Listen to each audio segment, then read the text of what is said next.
Cek. Cek 1, 2, 3. Cek. Tes. Ya, puji Tuhan. Shalom Bapak Ibu semuanya. Apa kabar? Baik, luar biasa. Puji nama Tuhan. Bapak Ibu Saudara sekalian, hari ini saya akan melanjutkan apa yang sedang kita pelajari minggu-minggu ini, yaitu seputar tujuan hidup. Saudara, saya akan bacakan satu ayat terlebih dahulu. Ada beberapa ayat yang akan kita lihat. Yang pertama, dalam Efesus 2 ayat 10, sebuah ayat yang tentunya sudah tidak asing bagi kita. Efesus 2 ayat 10, firman Tuhan berkata, karena kita ini buatan Allah, diciptakan dalam Kristus Yesus untuk melakukan pekerjaan baik yang dipersiapkan Allah sebelumnya, dan Ia mau supaya kita hidup di dalamnya.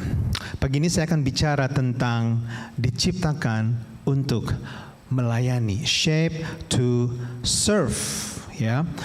Bapak Saudara sekalian, kalau saudara mengikuti berita kurang lebih 1 atau 2 minggu yang lalu, mantan Perdana Menteri Australia Scott Morrison, dia tinggalkan politik dan dia berikan pidato perpisahan, farewell speech di parlemen, saudara. Ya, Scott Morrison ini kalau saudara tahu, kalau saudara ingat, adalah seorang Perdana Menteri yang Kristen.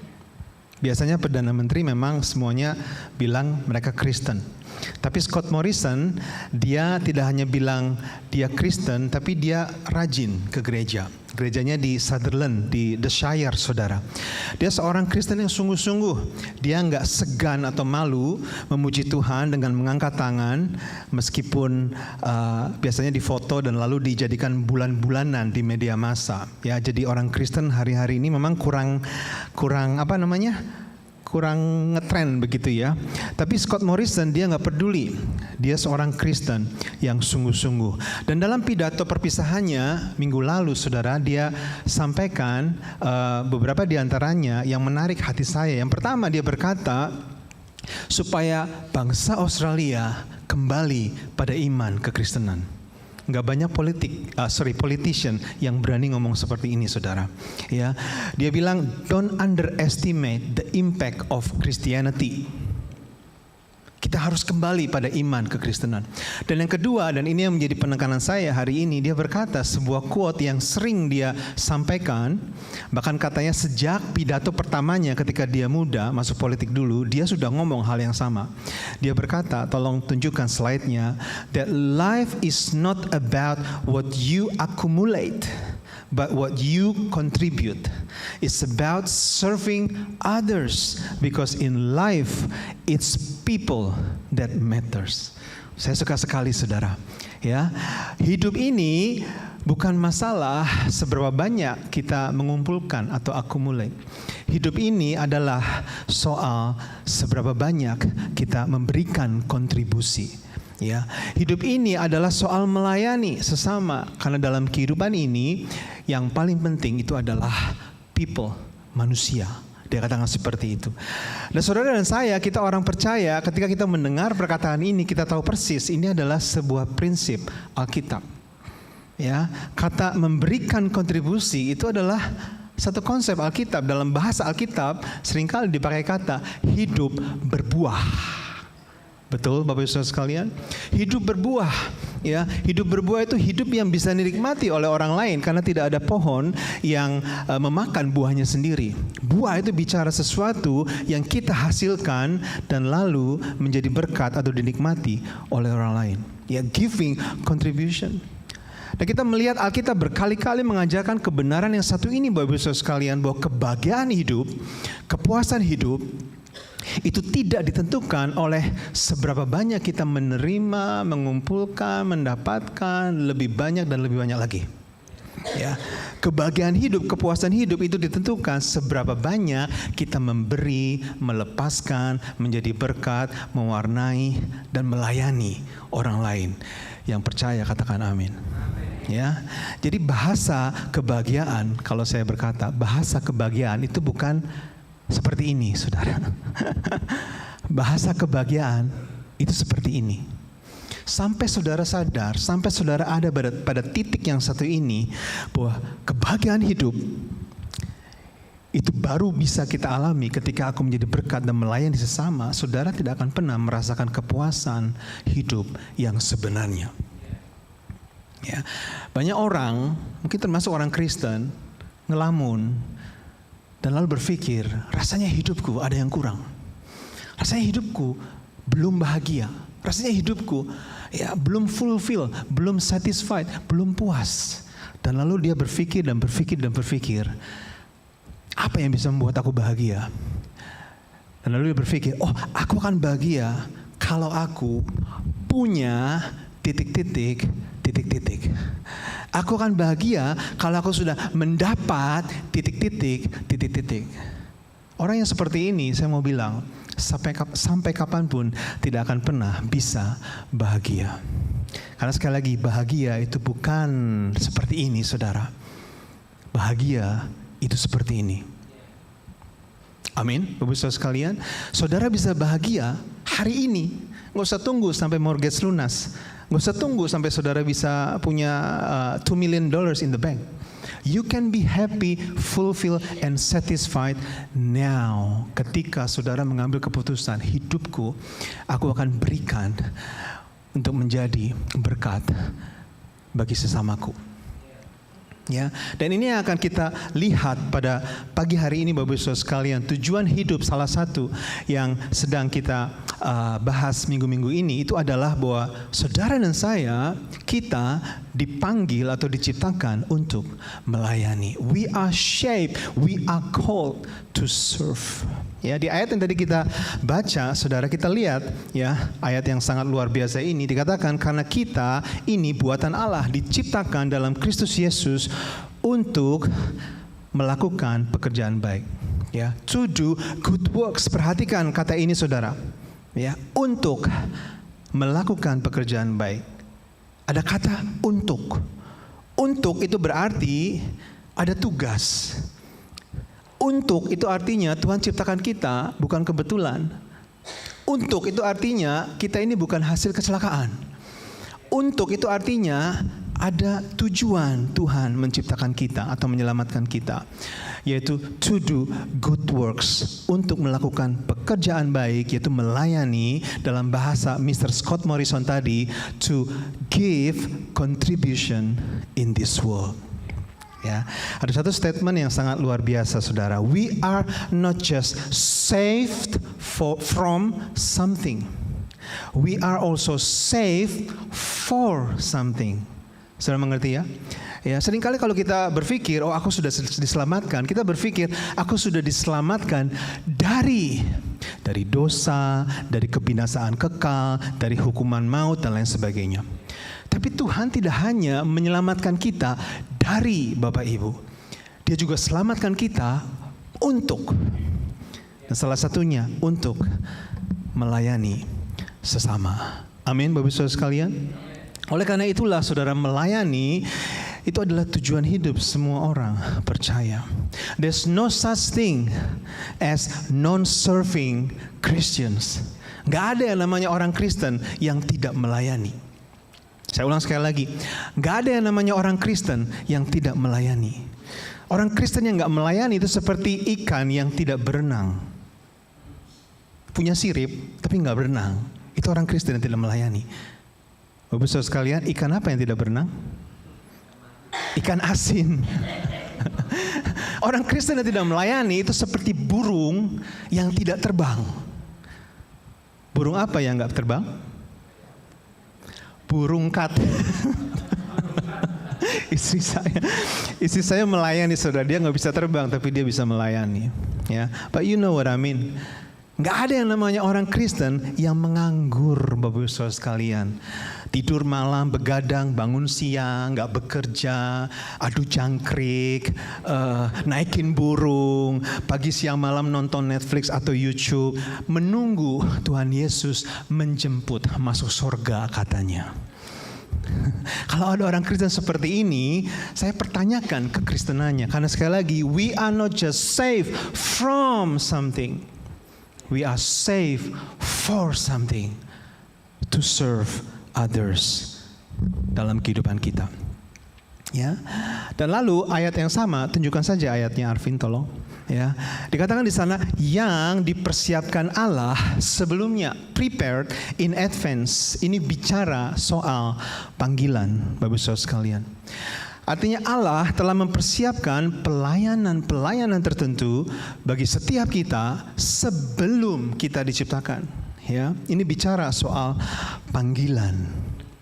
Ya, sebelum kita ada dalam idenya orang tua kita, Alkitab katakan Tuhan sudah mempersiapkan pekerjaan baik.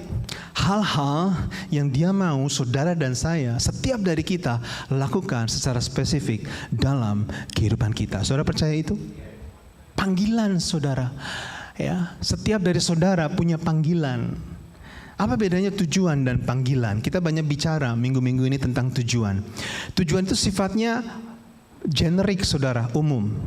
Ya, kita diciptakan untuk menjadi penyembah, untuk menjadi bagian dalam tubuh Kristus, untuk menjadi serupa dengan Kristus. Hari ini kita belajar untuk melayani. Itu tujuan. Setiap dari kita punya tujuan yang sama. Tapi panggilan itu spesifik. Setiap orang berbeda. Kalau boleh saya ilustrasikan, kalau kita ini adalah kru sebuah kapal perang, saudara, ya, yang sedang berangkat dari Sydney ke katakanlah Rusia, ya, setiap dari kita kru kapal tersebut punya tujuan, destination yang sama, yaitu apa, saudara? Rusia, ya. Tujuan kita sama. Kalau saudara ada di kapal, tapi tujuan saudara Hawaii, artinya saudara salah kapal. Karena kapal kita sedang menuju ke Rusia. Ya.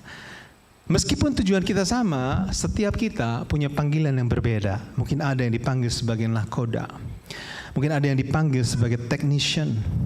Mungkin ada yang dipanggil sebagai chef seperti Mr. Terry di sana.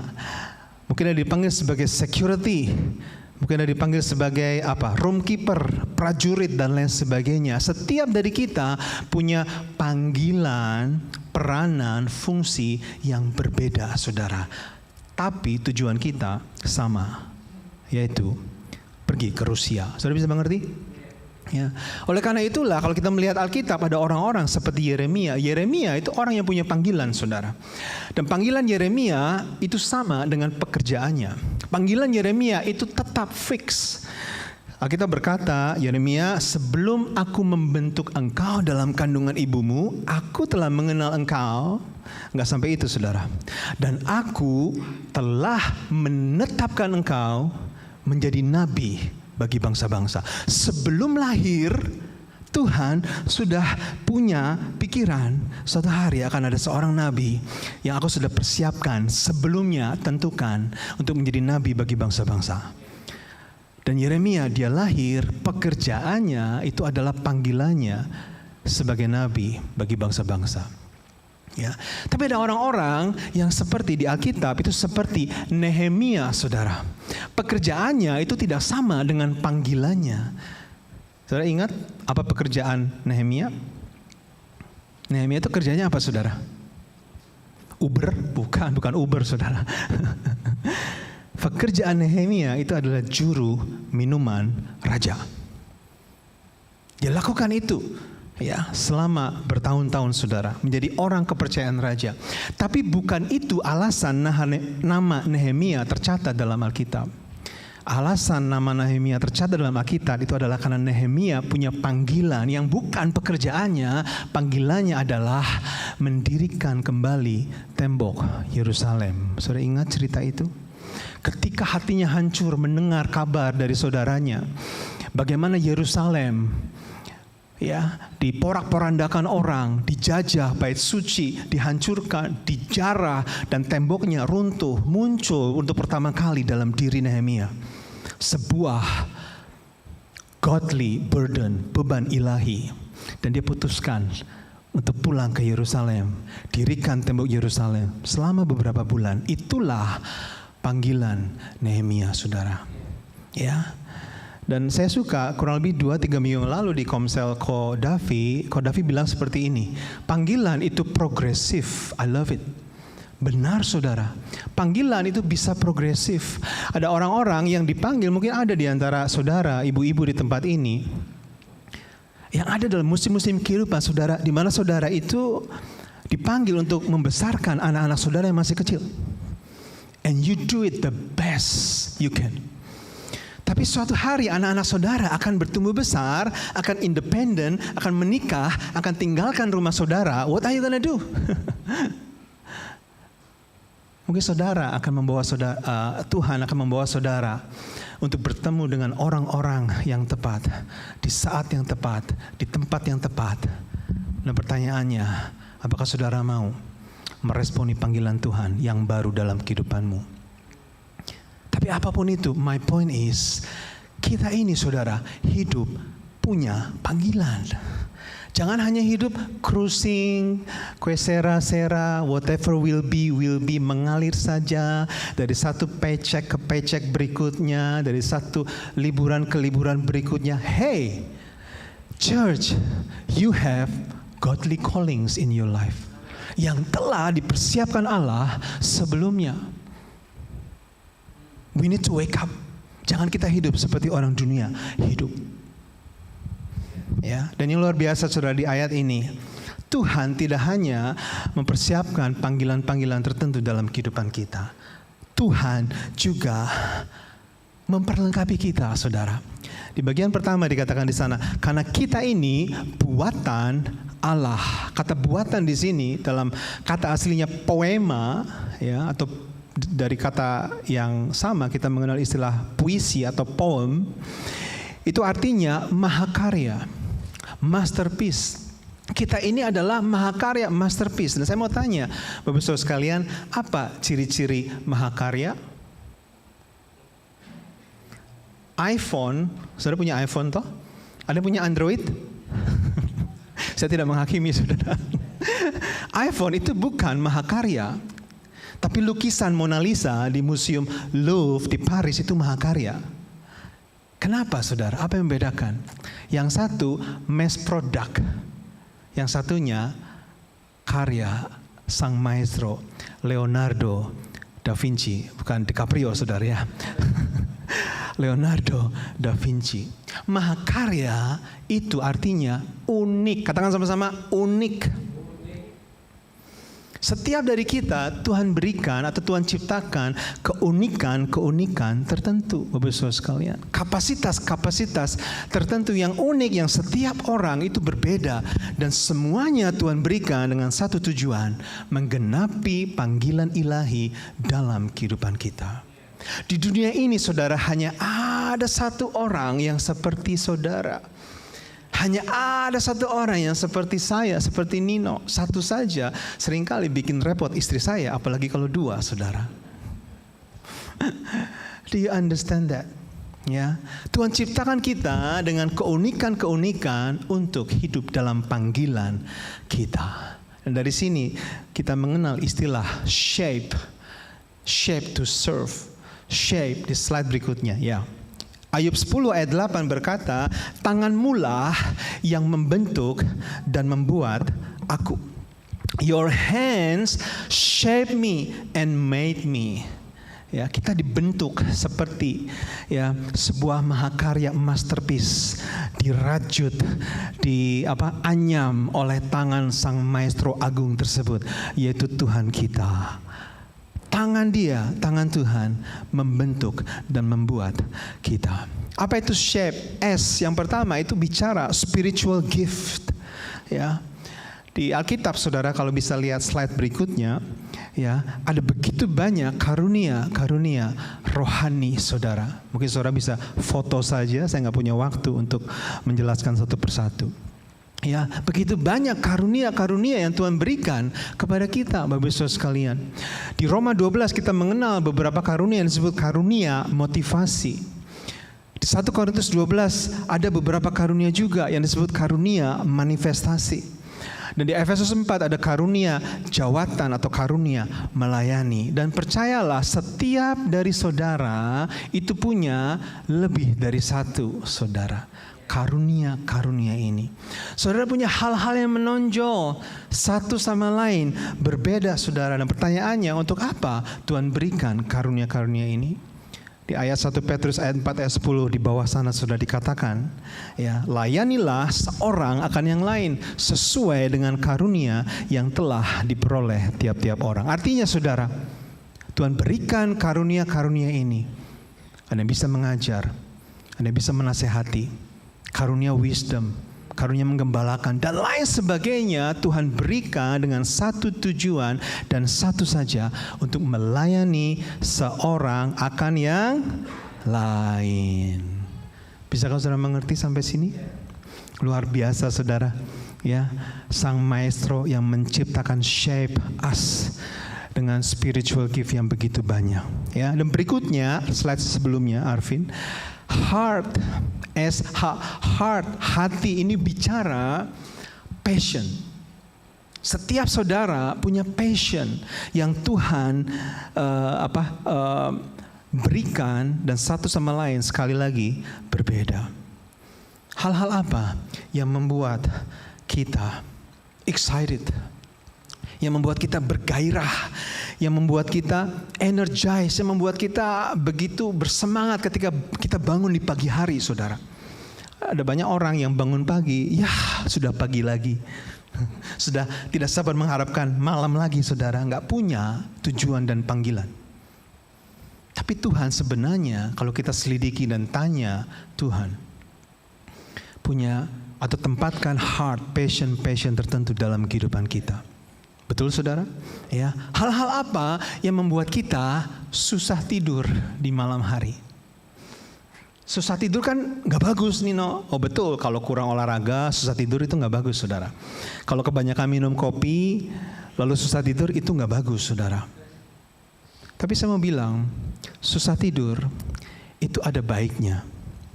Ketika yang membuat saudara susah tidur adalah hal-hal yang mengusik hatimu, yang membuat engkau gelisah. Karena saya introvert, saudara. It doesn't matter, setiap dari kita berbeda. Temukan abilities kita, personality. Setiap dari kita Tuhan ciptakan berbeda. Badianya saudara, ada yang sanguin, ada yang kolerik, melankolik, plekmatik, nggak masalah. Hidup di abad yang lalu, namanya Smith Wigglesworth. Have you heard? Smith Wigglesworth membangkitkan beberapa orang mati di awal pergerakan Pantekosta. Tapi orangnya kolerik, galak luar biasa, saudara. Suatu ketika saya baca ceritanya, ketika dia diundang ke sebuah jamuan makan malam, bangke, feasting, party, dan dia lihat begitu banyak makanan, termasuk babi, saudara. Dan Smith Wigglesworth nggak makan babi, saudara. Ya, itu it's just him. Dia nggak makan babi, saudara. Bagi dia, it's not good. Doesn't matter, saudara. Dan kemudian dia diminta oleh tuan rumah untuk membuka doa makan. Doanya singkat, padat, dan menusuk, saudara. Doanya gini, Tuhan, kalau engkau sudi memberkati binatang yang tidak pernah engkau makan sebelumnya, ketika engkau ada di muka bumi ini, aku berdoa supaya engkau berkati dalam nama Yesus. Amin. Gitu, saudara. Kalau ada orang pendeta doa seperti itu, saudara lihat babi kecap, kira-kira saudara jadi makan nggak, saudara? Kalau saya sih nggak, take away saja, saudara. Tapi kepribadian is a real thing. Itu adalah keunikan yang Tuhan berikan dalam hidup kita. Di Alkitab kita melihat orang seperti Daud, melankolis. Bagaimana saya bisa tahu dia melankolis? Baca saja lagu-lagunya, mazmur-mazmurnya. Ada orang seperti Rasul Paulus, kolerik, saudara, galak, nyelekit. Itu kepribadiannya, saudara. Ada orang-orang seperti Petrus, sanguin, ngomong dulu, mikir belakangan, saudara. Janji, aku sekali-kali tidak akan mengkhianati engkau. Nggak lama kemudian, kukuruyuk. Oh, baru ingat dia, saudara. Sanguin. Semuanya Tuhan ciptakan, semuanya bisa Tuhan gunakan untuk memuliakan namanya. Experience yang terakhir, ya.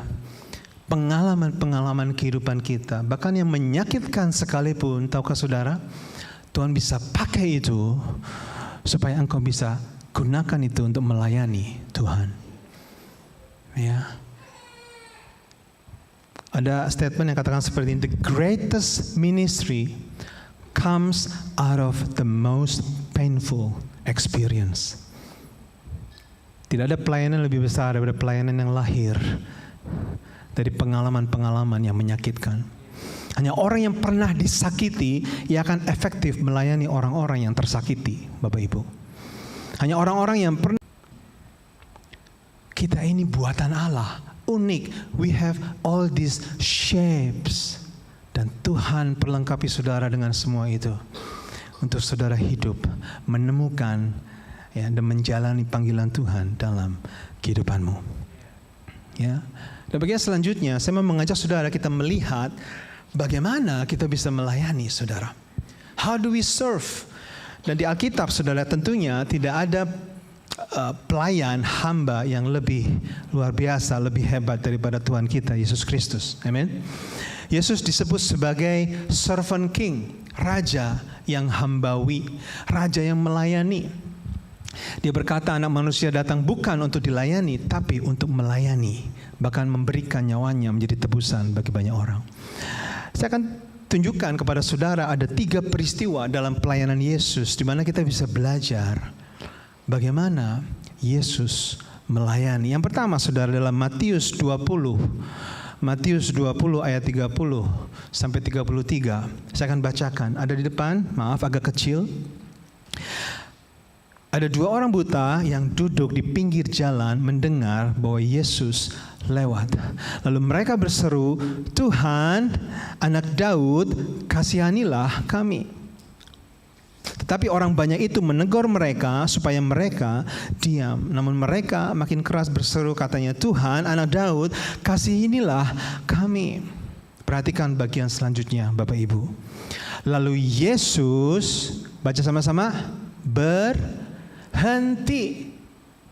Lalu Yesus berhenti. And Jesus stop.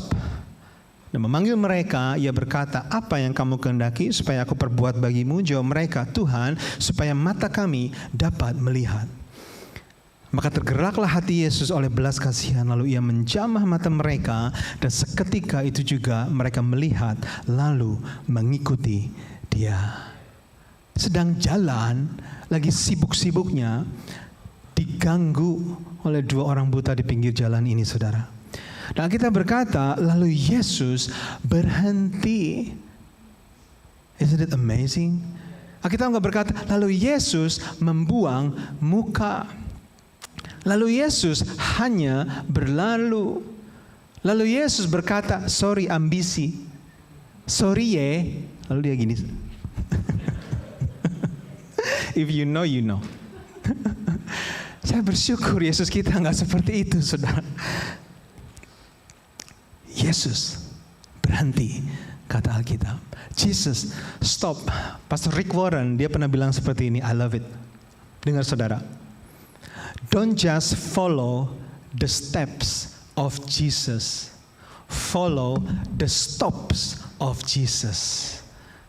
Wow, luar biasa. Jangan hanya mengikuti langkah-langkah Yesus, Jesus steps.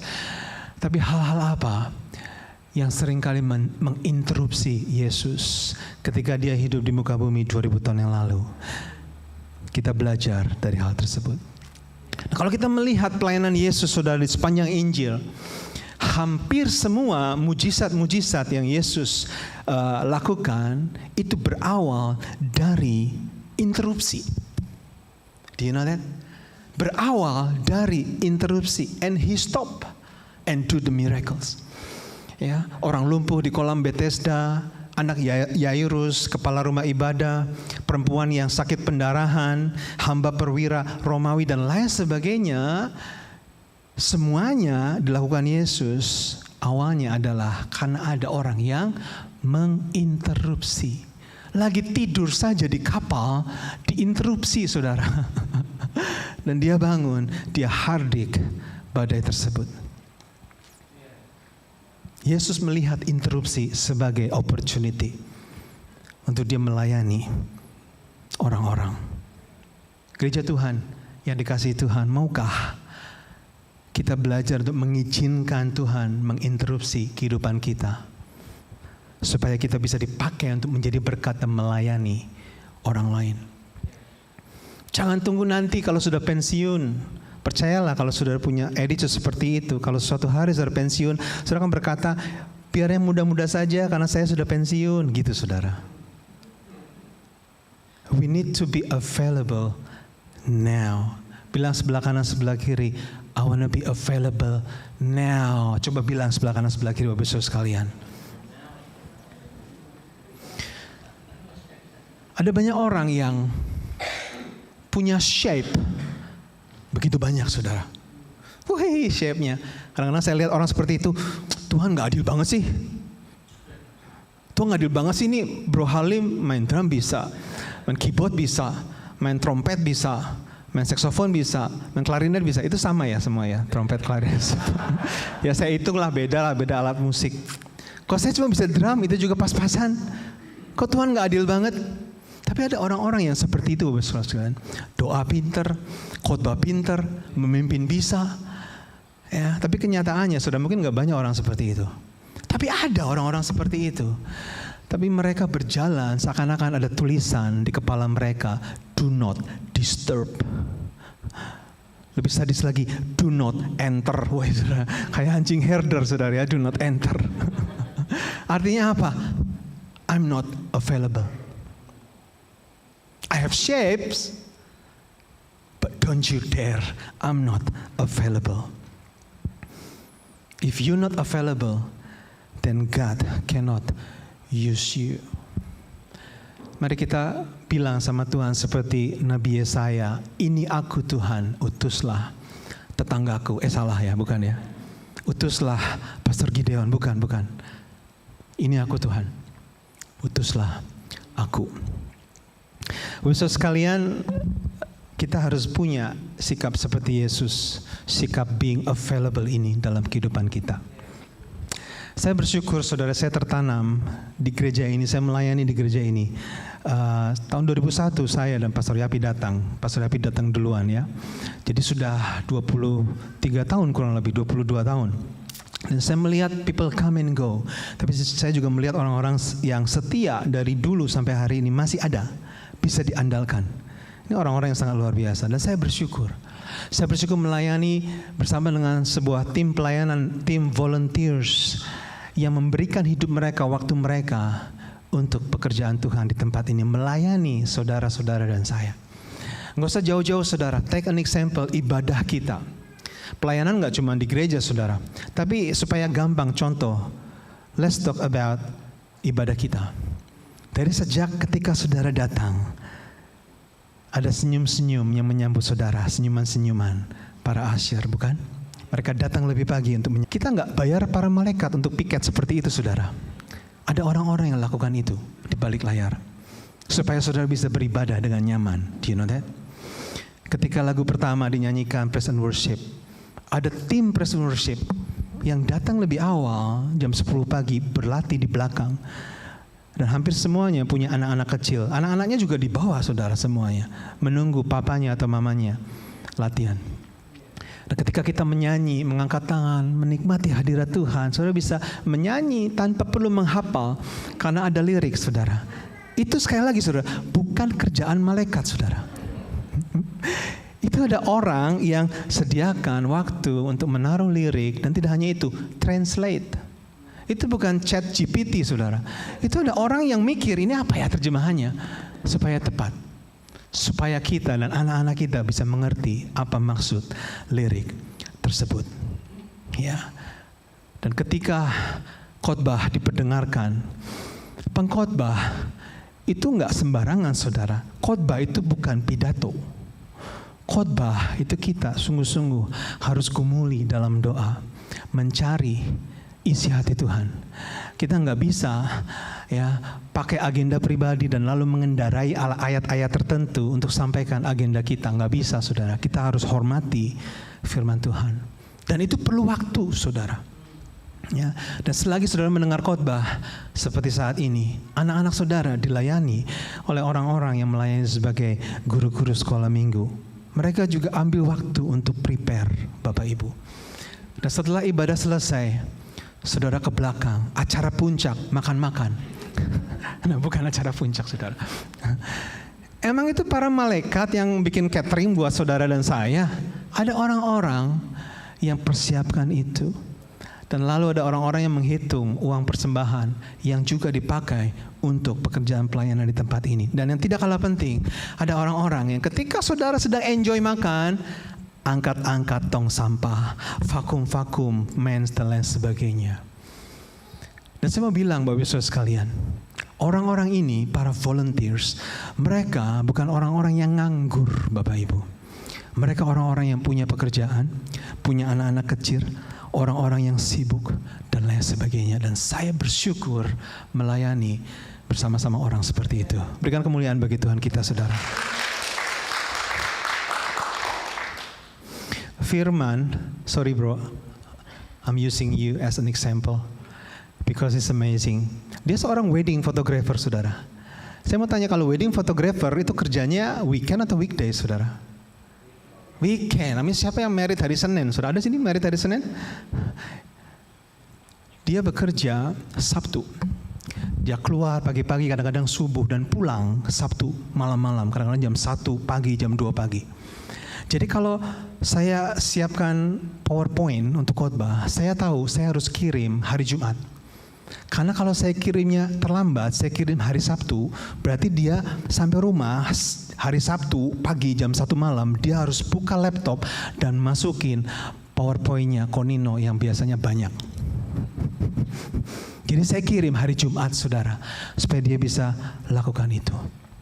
Sekali lagi, dia bukan orang yang nganggur, saudara. Dan ada begitu banyak orang yang tidak bisa saya sebutkan satu persatu, memberikan hidup mereka bagi pekerjaan Tuhan. Aren't we grateful for these people? Amen. Mari kita belajar semuanya, saudara. Let's be available. Izinkan Tuhan untuk menginterupsi kehidupan kita di tengah-tengah kesibukan kita sekalipun, untuk menjadi berkat bagi orang lain. Di luar sana ada begitu banyak orang yang bisa saudara layani. Gak harus di gereja. Lakukan itu, saudara. Melayani seperti Yesus artinya kita available. Dan peristiwa yang kedua, saudara, kita belajar Yesus melayani dengan sebuah sikap, yaitu gratitude. He was being grateful. Di Yohanes 11, saudara, ya, ada sebuah mujizat. Bisa ditunjukkan slide-nya, Arvin. Yang berikutnya yang grateful. Ya, oke, terima kasih bro. Di Yohanes 11, sebuah mujizat besar dilakukan oleh Yesus. Dia bangkitkan Lazarus dari kematian. Lazarus sudah 4 hari mati, saudara. Sudah mulai bau kalau 4 hari itu, saudara. Dan Yesus bangkitkan. Yang menarik, saudara, perhatikan di sini. Saya nggak usah bacain ya. Sebelum Yesus panggil Lazarus, sebelum dia berkata, Lazarus, keluarlah kamu. Sebelum Yesus panggil Lazarus seperti itu, Yesus dia berdoa, dan hal pertama yang dia lakukan, Bapa, yang dia katakan, Bapa, aku mengucap syukur kepadamu. Ini bicara attitude of gratitude.